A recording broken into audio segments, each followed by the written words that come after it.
Et, vous savez quoi? J'ai dessiné ma première BD. Et vu que je viens de finir, j'ai décidé de faire une petite FAQ sur le sujet. Du coup, c'est parti. Comment ça va? Alors, ça va. Enfin, globalement, dans ma vie, je pense qu'on peut dire que plutôt ça va. Je viens de finir ma première BD, du coup, ce qui est quand même un petit événement pour moi. Ce qui me permet de enfin pouvoir jouer à Zelda Tears of the Kingdom, ce qui est aussi un événement pour moi. Hein. Et en plus de tout ça, je vais être tata bientôt, voilà. Enfin, bientôt, dans quelques mois, quoi. Faut le temps que les choses se fassent, tout ça. Du coup, je suis fatiguée, mais ça va. Est-ce que c'est dur? Est-ce que c'est ta passion? Et pourquoi tu as décidé de souffrir et tu maso? Du coup, ça me fait bien rire parce que ces questions-là, elles ont toutes été posées par 2 personnes et c'est les 2 seules personnes que je connais qui sont actuellement en études de BD. Voilà. Il y a un petit mood commun quand même. Hein. Du coup, est-ce que c'est dur? Oui. Voilà. Encore une fois, je réponds premier degré. Oui, ça a été dur. C'est dur pour plein de raisons. C'est super chronophage en fait de faire de la BD. Et est-ce que je suis maso pour faire ça? Non. Je pense que c'est un besoin. Soyons honnêtes, il y a le besoin financier, mais c'est surtout un besoin de dessiner et de s'exprimer comme ça. Il y a peut-être une part de maso, je sais pas. Mais c'est ma passion, oui. C'est ma passion quand je dessine pour moi, mais pas quand c'est sous contrat. Sous contrat, c'est un métier. Et j'essaie vraiment de distinguer les deux. Voilà. Donc il faut la passion, je pense, pour tenir dans ce genre de métier, parce qu'il y a assez peu d'avantages au final, même si on n'a pas l'impression de l'extérieur. Mais ça reste super dur, physiquement, mentalement, niveau fatigue et tout ça, niveau social, enfin je veux dire, on met beaucoup de sa vie de côté. Donc ouais, faut être passionné pour avoir envie de le faire, mais faut pas que la passion devienne une excuse pour tout en fait. Et du coup, plein de courage à toutes les étudiantes et tous les étudiants BD. De quoi ça cause? C'est quoi le pitch de la BD? Alors, déjà, c'est vrai que j'ai pas encore de questions dessus, mais la BD en question va s'appeler Je suis un dragon. Elle est écrite par Adrien Thomas et dessinée par moi-même, et elle sera en parution aux éditions Jungle. Et du coup, de quoi ça parle? Et là, je suis dans la mouise parce que je suis vraiment une bille pour résumer une histoire, ce qui me pose bien des soucis pour mes propres histoires. Mais il y a une technique secrète qui est de lire la 4e de couverture. Donc, Jules est un adolescent comme les autres, même si cette période étrange de la vie se passe pour lui un peu différemment. Son corps se couvre d'écailles, ses yeux virent au jaune et, alors qu'il est en plein cours, il vomit du magma et met le feu à son sac. Il est à 2 doigts de se faire coller par le proviseur lorsque sa prof d'histoire le sauve in extremis et lui explique qu'il serait un dragon.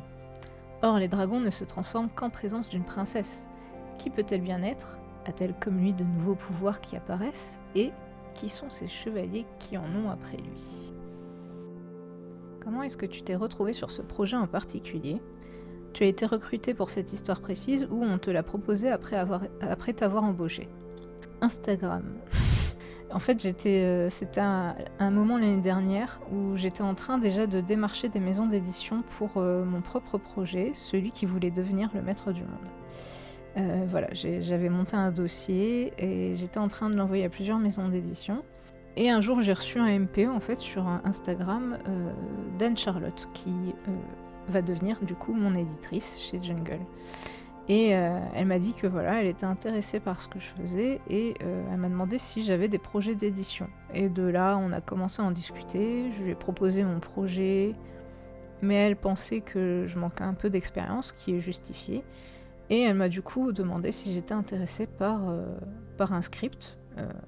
Et elle m'a envoyé ce qu'Adrien avait déjà écrit. Donc ça se tenait en quelques lignes et une petite présentation des personnages. Truc drôle, et c'est le moment où je vais faire un petit shout-out à quelqu'un, c'est que j'ai commencé à en discuter avec des amis et il y a Violette, alors Violette Nouvelle, qui me dit « Ah, c'est marrant, j'ai reçu un mail de la même personne pour le même projet ». Et on s'est rendu compte qu'en effet, on avait été toutes les deux démarchées pour le projet d'Adrien. J'étais un peu mal à l'aise parce que, en fait, je déteste la compétition. Et d'autant plus avec quelqu'un que je connais et que j'apprécie, et dont j'apprécie énormément le travail. D'ailleurs, n'hésitez pas à aller voir son webcomic qui va bientôt sortir normalement. J'espère que je ne mets pas la pression. Je mets le lien dans la description, ladyfayecomic.com. Du coup, j'ai demandé à Violette, est-ce que tu es OK pour que je propose en fait des tests, des recherches, des croquis pour les personnages et tout ça. Et elle m'a dit, mais oui, vas-y, t'inquiète pas de souci. Moi, de toute façon, j'ai aussi mon projet à côté, donc si ça se fait pas, c'est pas un souci. Pour ça, je la remercie beaucoup, parce que je pense que, honnêtement, si elle m'avait dit, ah non, ça m'embête un peu et tout, jamais j'aurais envoyé de dessin. Parce que voilà, ça me paraissait normal, c'était la première à avoir été contactée, et je voulais pas du tout être en concurrence avec elle. Du coup, voilà, merci beaucoup, Violette. Qu'est-ce qui t'a donné envie de faire cette BD ? Est-ce que c'est horrible si je dis en premier l'argent ? Je m'explique. Du coup, 2022, c'était une année très compliquée pour moi. Et j'avais plus du tout de contrat. Je m'étais donné un ultimatum en me disant si jamais d'ici la fin de l'année, j'arrive pas à faire tant d'argent en contrat, j'arrête. Voilà, j'arrête le dessin et je trouve un job alimentaire. J'étais en grosse phase, grosse déprime. Niveau boulot, ça allait pas du tout. Et Anne-Charlotte est tombée pile à ce moment-là. Et du coup, j'ai dit, bah déjà, waouh, super. Niveau financier, ce serait top. Mais jamais j'aurais dit oui si ça n'allait pas dans le sens de mes valeurs. J'ai vraiment attendu de voir le script se développer du côté d'Adrien. Et j'ai un peu vu aussi ce qu'Adrien faisait à côté. J'ai cherché un peu, je me suis rendu compte que c'était ok, qu'on partageait beaucoup de choses, je pense, niveau idées et tout ça. Et c'était vraiment important pour moi parce que je veux pas travailler avec des gens avec qui je m'entendrai pas sur des sujets importants. Et niveau histoire, quand j'ai lu les personnages, je me suis dit, ouais, ils sont déjà ultra attachants, je trouve. Enfin, je me les suis imaginés en tout cas ultra attachants. Et j'ai décidé que ouais, j'avais vraiment envie de tenter ma chance. C'était la première fois qu'on me proposait ça. Et j'adore tenter de nouvelles choses. Et j'avais vraiment envie d'avoir cette expérience-là en BD. Comment tu gères la communication auteur-dessinateur ? Dessinatrice en l'occurrence. Alors déjà, il y a Anne-Charlotte, donc qui est l'éditrice, qui fait le lien, qui a commencé à faire le lien entre nous deux. Et en général, quand il s'agit vraiment de problèmes techniques et tout ça, on passe vraiment par Anne-Charlotte aussi, parce que le livre, c'est pas juste auteur, dessinateur, dessinatrice, c'est toute une équipe en fait. Il y a l'éditrice, les chargés de com, les graphistes et tout ça qui sont derrière. Donc il faut vraiment qu'il y ait une communication avec toutes ces personnes-là. Mais en effet, la communication auteur-dessinatrice, elle était importante pour moi parce que... alors, j'ai déjà travaillé avec des auteurs et des autrices pour de l'édition jeunesse, des petits albums jeunesse. Mais l'illustration, c'est vraiment autre chose. C'est-à-dire qu'on me fournissait un texte, j'avais pas spécialement de mots à dire dessus. Et moi, je faisais mes illustrations, il me disait « Ok, c'est bon » ou « Est-ce que tu peux juste retoucher ça ?» Et voilà, ça s'arrêtait là. Là, pour la BD, Anne-Charlotte, en tout cas, m'a tout de suite dit « T'inquiète pas, toi, t'auras ton mot à dire sur le script, Adrien aura son mot à dire sur le dessin. Voilà, on veut un vrai échange. » Et ça m'a beaucoup plu. C'était vraiment intéressant et du coup j'ai aussi beaucoup pris sur moi pour essayer de vite casser le côté formel entre Adrien et moi, ce qui était très compliqué parce que je suis extrêmement timide et introvertie, mais vraiment il fallait que je passe au-delà de mon sentiment de toujours déranger les gens. Voilà, donc j'ai envoyé un mail à Adrien pour lui dire écoute, moi j'ai vraiment envie de savoir ce que toi tu veux raconter à travers ton histoire, quel message tu veux faire passer, parce que je veux être au plus proche possible de tes attentes. Parce que je me suis mise à sa place en fait, et je me suis dit si moi j'écrivais une histoire et que j'inventais des personnages et que je devais les confier à quelqu'un d'autre qui va potentiellement coller des trucs dessus aussi, via son interprétation et tout, ça me ferait un peu peur. Et du coup, voilà, je voulais vraiment être respectueuse du travail d'Adrien, c'était super important pour moi. Donc on a un petit peu pris le temps de discuter, même si il y a bien souvent où je me suis retenue de poser des questions ou quoi, toujours par cette peur de déranger. Mais je pense que là, au bout d'un peu plus d'1 an, on arrive globalement à communiquer sans que je panique. Donc c'est plutôt pas mal et c'était une chouette rencontre, je suis vraiment contente pour ça.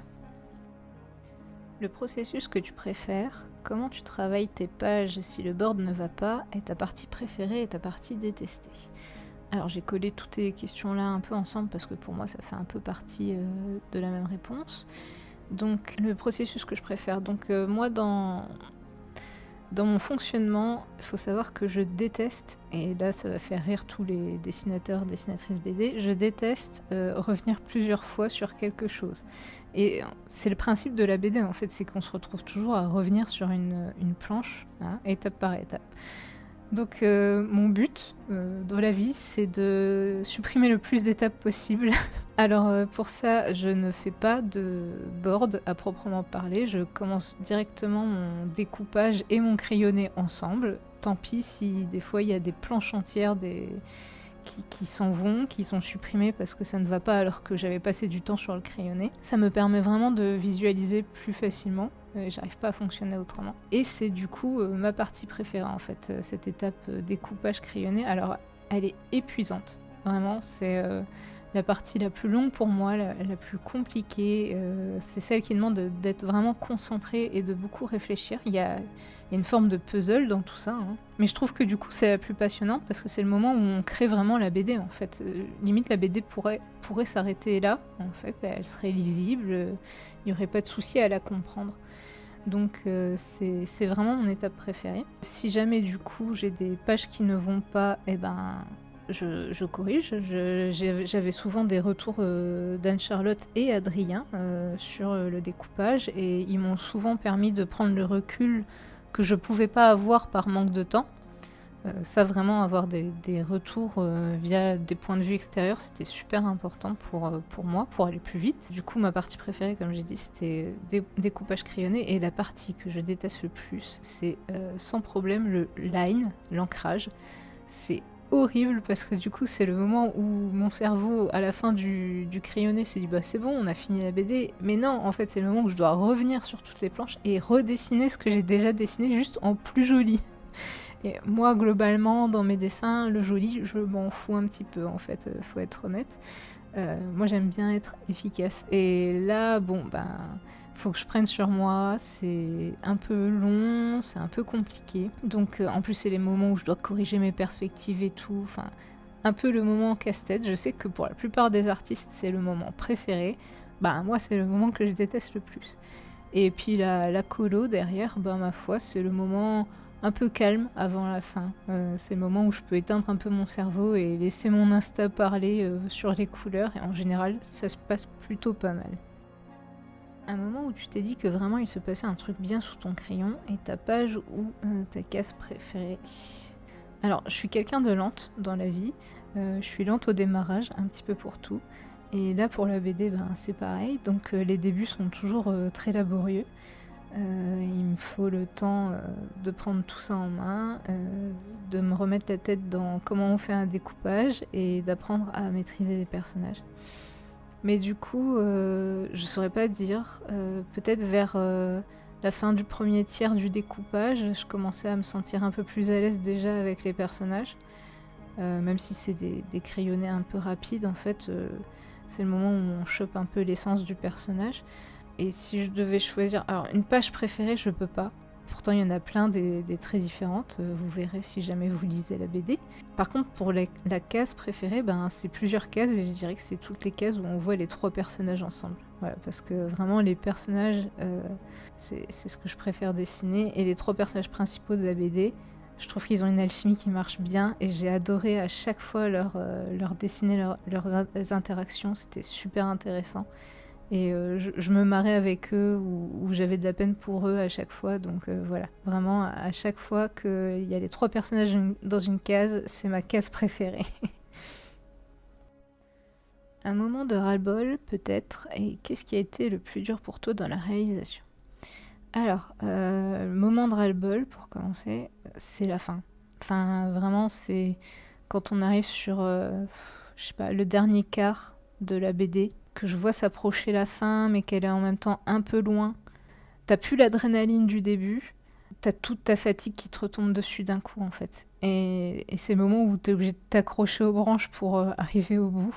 Et là, vraiment, sur la fin, j'ai eu beaucoup de mal. Ça a été très très dur sur certains moments. Et du coup, qu'est-ce qui a été le plus dur pour toi dans la réalisation? J'ai envie de dire le temps restreint. 7 mois pour faire une BD de 55 pages, ça paraît peut-être beaucoup vu comme ça, ou pour certaines personnes plus expérimentées.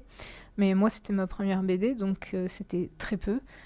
Et ça a été trop court. Vraiment, si je dois refaire une BD, ce sera négocié direct qu'il me faut minimum 9 mois. Est-ce que tu as des propositions de design qui n'apparaissent pas du tout dans le script? Et si tu pouvais changer un truc sur les designs des persos après avoir dessiné une BD entière, ça serait quoi? Alors, il faut savoir que du coup, quand j'ai reçu le script, j'avais aucune description des personnages. Je savais pas du tout à quoi ils ressemblaient et j'ai dû complètement les imaginer. C'était super chouette parce que du coup j'ai vraiment l'impression de les avoir créés aussi d'une certaine manière. Et du coup les premières propositions que j'ai faites pour tous les personnages en fait elles ont toutes été acceptées sans souci. C'était plutôt cool. Et si je pouvais changer quelque chose à leur design, bah rien. Parce qu'en fait j'ai tendance à pas faire beaucoup de recherches pour des designs de perso. Je les dessine tels que je les imagine en premier. Et c'est au fur et à mesure que je les dessine qu'ils font leur vie. En fait, ils évoluent tout seuls et au bout d'un moment, le design a tendance à se fixer dans le temps. Du coup, je changerai rien. Je les aime tels qu'ils sont. Une idée de la date de naissance de tes persos? Alors, j'en ai strictement aucune idée. C'est le genre de question qu'il faudrait peut-être poser à Adrien, pour le coup. Je pense pas que ça ait d'importance dans l'histoire, mais bon, à la limite, je verrais bien Jules être né en hiver. Qu'est-ce que tes persos aiment ou n'aiment pas? Alors, encore une question que j'aurais peut-être plutôt dû poser à Adrien. Mais je pense que je peux au moins dévoiler que Jules déteste le conflit. Enfin, en tout cas, il supporte pas ça, il le fuit. Et Clémence, pour le coup, je pense qu'elle est du genre à ne pas supporter les injustices. Ton perso préféré qui est juste dans le background, donc qui ne parle pas ou peu. Alors, sans hésiter, les parents de Jules. Voilà, j'ai adoré dessiner les parents de Jules. Ils sont un petit peu inspirés de gens que j'ai rencontrés dans ma vie. Et si je dois choisir entre les deux, je dirais le père de Jules plus particulièrement, qui parle assez peu au final dans la BD, mais les parents de Jules, ils m'inspirent beaucoup de sympathie.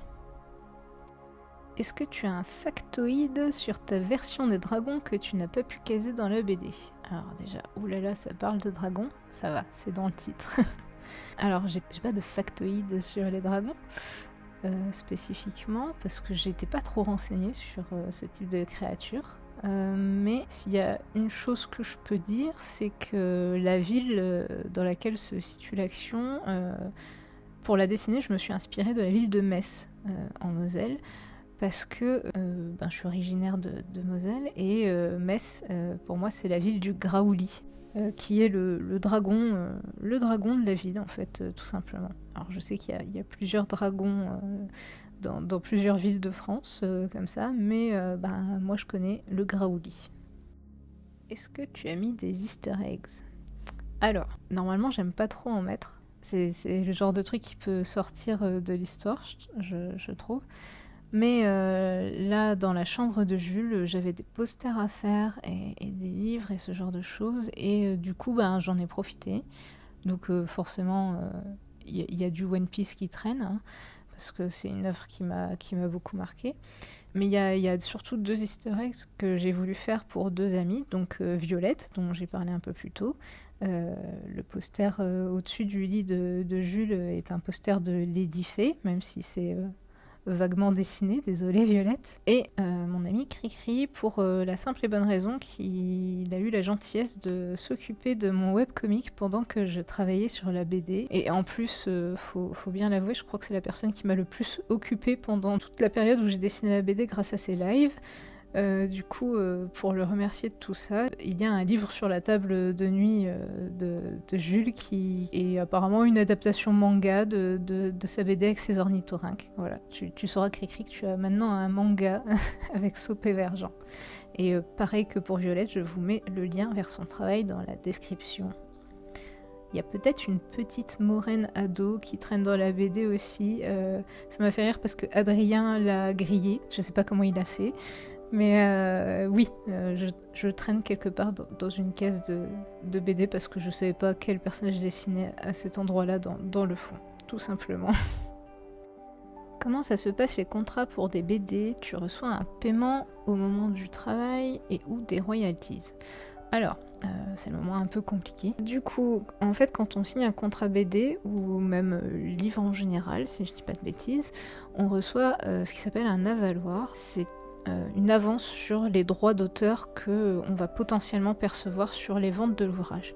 Ce qui permet à l'auteur ou l'autrice de pouvoir travailler le temps de faire son œuvre en ayant de quoi manger, n'est-ce pas? C'est quand même pratique, parce que si on doit attendre d'avoir des droits d'auteur, on est dans la mouise. Donc on a cette avance, mais cette avance, elle doit être remboursée d'une certaine manière, puisque une fois que le livre est édité et se vend, les premiers exemplaires, on ne touche rien dessus. Toute notre part de droit d'auteur qui est négociée dessus revient directement à la maison d'édition, en fait, en remboursement de cette avance qu'on a eue. Ce qui fait que selon la somme de l'avance, il nous faudra vendre tant d'exemplaires pour enfin recevoir des droits d'auteur, tout simplement. Autant dire que ça arrive souvent que les autrices et auteurs ne reçoivent jamais de droits d'auteur sur leurs livres. Si c'est quelque chose qui arrive et que les ventes ne sont pas assez conséquentes pour rembourser l'avance, l'autrice ou l'auteur n'ont pas à rembourser ce qui manque à la maison d'édition. Voilà, c'est un pari pour la maison d'édition de faire cette avance. Est-ce qu'il existe des clauses de confidentialité et ou de non-concurrence dans le milieu? Alors, je suis pas ultra au point sur tout ça parce que j'ai eu assez peu de contrats d'édition pour l'instant dans ma carrière. Mais ce que je peux dire, c'est que clause de confidentialité, normalement non. Enfin, je vois pas trop de raisons. Et clause de non-concurrence, y a un truc qui s'apparente à ça, qui s'appelle la clause de préférence. Et c'est d'ailleurs la seule clause que j'ai demandé à modifier dans mon contrat pour la BD. Et c'est une clause qui stipule que, dans mon cas en tout cas, c'était écrit que suite à la parution de la BD, mes 3 prochains projets BD, si je dis pas de bêtises, devaient être de préférence présentés chez Jungle plutôt que chez une autre maison d'édition, et que j'avais le droit ensuite de présenter ces projets à d'autres maisons d'édition si eux refusaient. Voilà, autant vous dire que j'ai dit non, parce que je voyais pas de raison à ce que mes propres projets, qui n'ont aucun rapport avec la BD actuelle, soit édité chez Jungle, surtout que chaque maison d'édition a sa propre ligne éditoriale en général, donc on cible quand même là où on veut être édité. Donc voilà, c'est une clause que j'ai demandé à faire modifier. Ça a été accepté sans souci, mais voilà, si vous avez ça dans vos contrats, n'hésitez pas à demander à la faire supprimer ou modifier, parce que c'est clairement pas justifié d'avoir cette clause, hein. On est d'accord là-dessus. Est-ce que tu connais la date de parution exacte et est-ce que tu connais déjà le prix de la BD? C'est pour offrir et aussi me la procurer. Alors déjà, merci, c'est gentil. Pour la date de parution, oui, je la connais. Elle va paraître normalement, s'il n'y a pas de souci, le 14 septembre de cette année. Pour le prix, par contre, je ne saurais pas du tout dire. En ce moment, il y a quand même une pénurie de papier qui fait beaucoup varier le prix des livres en général. Je pense que vous pouvez globalement miser sur le prix classique d'une BD franco-belge. Hein. Voilà. Comment est-ce qu'on peut aider à faire connaître la BD? Si jamais on veut la mettre dans les suggestions d'achat de notre bibliothèque médiathèque locale, c'est quoi les références pour la trouver?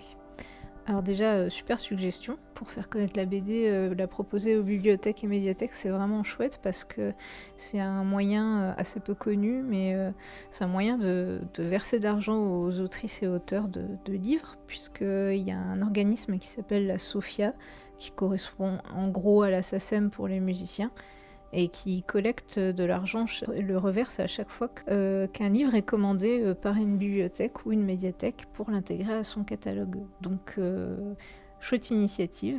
Je pense que si vous demandez une BD intitulée « Je suis un dragon », écrite par Adrien Thomas, dessinée par Maureen Case-Judy aux éditions Jungle, à mon avis, ce sera trouvé. Et comment la faire connaître autrement? En parler, c'est la base, j'ai envie de dire. Si ça vous a plu, n'hésitez pas à en discuter, que ce soit en ligne ou à vos amis, à vos proches. C'est une BD qui est ciblée pour les enfants de 8 à 12 ans. Ça peut donner des idées de cadeaux aussi pour des anniversaires ou autres. Et voilà, je pense que c'est un peu le meilleur moyen. Merci à vous pour votre soutien. Merci pour la patience de mes proches, de ma famille, de mes amis et de mon conjoint Loïc, parce que vraiment pendant 7 mois je suis restée un peu en mode fantôme. Et merci énormément à Adrien et Anne-Charlotte de m'avoir fait confiance, de m'avoir offert cette opportunité-là d'entrer dans le monde de la BD, parce que j'espère que ce sera pas le dernier projet et que j'arriverai à faire éditer mes petites histoires aussi à un moment. D'ailleurs, je pense reprendre bientôt les strips et on verra où est-ce que ça va nous mener. Peut-être à la conquête du monde.